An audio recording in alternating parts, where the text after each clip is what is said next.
Hey Gee, what's going on? It's Des. I saw your latest video, and first I want to say I guess thank you for replying. I apologize, I look like crap this morning. The main thing I can say for some of you that are just now watching or following or whatever the case may be, there is this nice lady by the name of Gee, and she lives in UK and she wants to move over from UK to Denmark, but she had some questions that she wanted to figure out. Tried to answer my best. Uh, the one thing that I can say, Gee, is with your son, the influence over here is not as high as I guess it will be in the UK. I have no clue how kids are easily influenced, or if they're not influenced over in the UK. But over here in Denmark, I do notice that kids relatively play with one another with no problems. Again, this is what I'm seeing. This is what I'm portraying. Um, I see a lot of young kids. When I say young kids, young teenagers, and they mainly tend to hang out with the group that's relatively same age as them. So if your 17-year-old hangs out with some 17-year-olds, he should be fine. The only huge impact that I can see over here is I think the drinking law. They're allowed to drink, I think when they're 14. I could be wrong. But um, not too many, again, that I've seen go out and just be like, hey, give me a beer.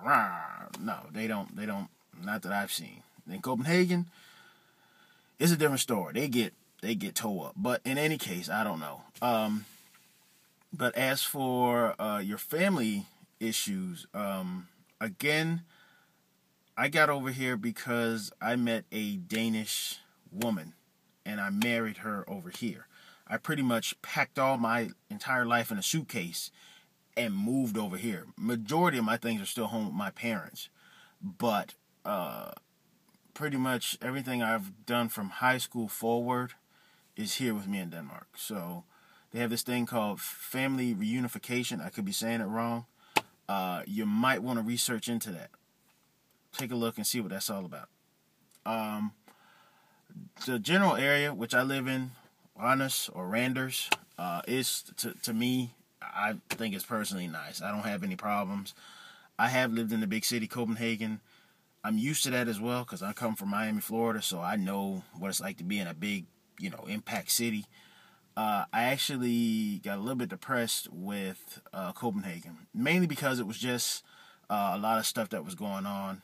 There was stuff like taxes and stuff like that, and there were a little bit of, thieves and stuff like that. People would take other people's bikes, and I'm just thinking like, wow, this sucks. So, but for me, unfortunately, it was not the case why we moved from Copenhagen to Randers. The reason why is because my wife was on her education, and she decided to take a job over here in Randers, which is Vestas, which I'm supposed to be in right now, which I will be in a few minutes.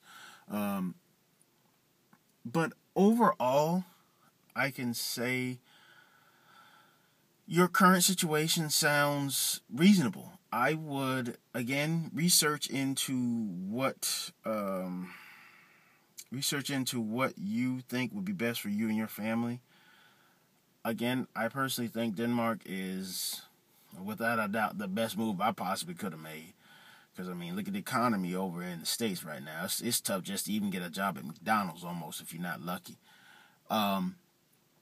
But in any case, research your options. And it was nice to meet you. Nice to meet your family and talk about your kids and stuff like that. If there's anything that I'm not hitting, again, email me or whatever case, or send me a personal message or whatever it's called.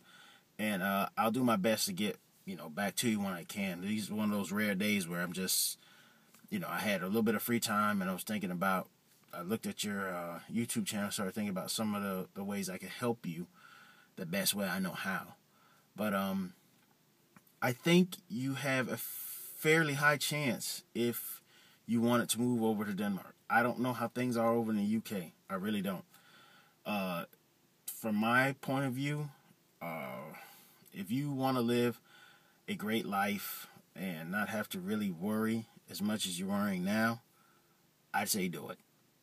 That's just my personal thought on that. I don't know, again, how others may think. I don't know how your family feels. I don't even know how the rest of your kids may feel. Have you even thought about talking to them? Because apparently they're part of your life. If you up and leave, they got to come with you, and then they're going to leave all their friends behind, and then it's just like they got to start all over again. So they might get depressed from that. I don't know. And again, I'm not trying to persuade you into saying yes or no. This is a decision you have to make. And again, you're an adult. These are some tough choices, especially when you are leaving the country. Believe me, when I left, I told my mom, she was just like, no, you're a grown up. You can do what you want to do. I'm like, oh, wow, thanks, Mom. So, I do miss my friends, but of course, we always keep in contact, Facebook and YouTube and all this other stuff. But, again, think about some of your family situations and how that's going to adapt being over here. Also, you might want to try to research some jobs and stuff like that. Over here, getting a job is not necessarily hard, but I will say one of the hugest checkpoints, the things they look at is that you speak Danish. I can tell you from American standpoint of view, it's a pain in the butt. It's hard in the beginning, but the more you practice it, Danish, you should be fine. So, again, I hope I answered some of your questions. Again, if you're curious or confused, like, dude, what are you talking about? Please feel free. You know where to send the mail to and how to do all that stuff. And I'll try my best to answer it as best as I can. Okay? Have a great day, and hope to hear from you again.